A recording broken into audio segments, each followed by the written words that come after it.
चलिए प्रश्न 3, भारतीय राजनीतिक व्यवस्था से सामान्य सा एक प्रश्न है, बहुत ही सरल प्रश्न है, आप अवश्य हल करें। भारतीय राज्यों की आधिकारिक भाषाओं के संबंध में निम्नलिखित कथनों पर विचार कीजिए।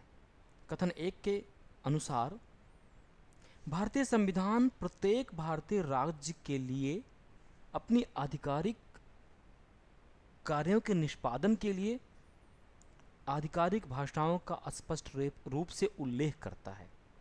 कथन कहता है कि प्रत्येक भारतीय राज्य के लिए जिस भी भाषा में वह अपना कार्य निष्पादन करना चाहता है उसका स्पष्ट उल्लेख भारतीय संविधान ने किया है।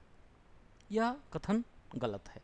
अगर आपने भारतीय संविधान का अध्ययन नहीं किया है तो भी आप इस कथन को गलत मान सकते हैं।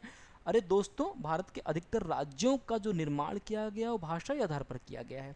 संविधान लागू हो गया 1949 में, 1949 में हमने अंगीकृत कर लिया, 1950 में गणतंत्र बन गया भारत।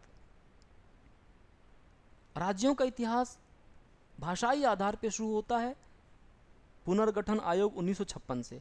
तो कॉमन सेंस के आधार पर इस कथन को आप गलत कह सकते हैं। बिल्कुल गलत है कथन 1। इसके अतिरिक्त यह कहना चाहेंगे कि ऐसा कोई भी उल्लेख संविधान में नहीं है। संविधान ने ऐसा कोई प्रबंध नहीं किया है और उसने लिबर्टी दी है। प्रत्येक राज्य अपनी आधिकारिक भाषा को चुनने के लिए स्वतंत्र है और वर्तमान में लगभग 20 प्रकार की आधिकारिक भाषाएं प्रचलित हैं भारत के विभिन्न राज्यों में। कथन 1 गलत हो जाता है। कथन 2, किसी राज्य विशेष द्वारा आधिकारिक भाषा के रूप में उपयोग की जाने वाली भाषा संविधान की 8वीं अनुसूची में सूचीबद्ध होनी चाहिए। अच्छा, अब देखिए, यदि कथन 1 गलत हो जाता है तो कथन 2 भी गलत हो जाएगा, क्योंकि अगर वो भाषा संविधान की 8वीं अनुसूची में सूचीबद्ध होनी चाहिए तो इसका मतलब स्पष्ट उल्लेख है। ऐसा भी नहीं है।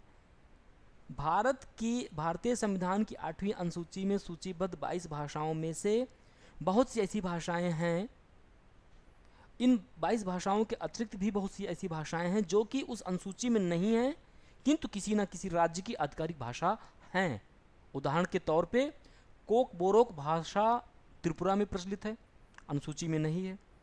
मिजो, खासी गारो मेघालय में प्रचलित है किंतु अनुसूची में नहीं। इसके अतिरिक्त फ्रेंच सबसे बड़ा उदाहरण। फ्रेंच भाषा जो कि 22वीं अनुसूची में उद्धृत नहीं है किंतु यह पुडुचेरी में चलती है, ऑफिशियल भाषा है। तो दोनों ही कथन गलत हैं।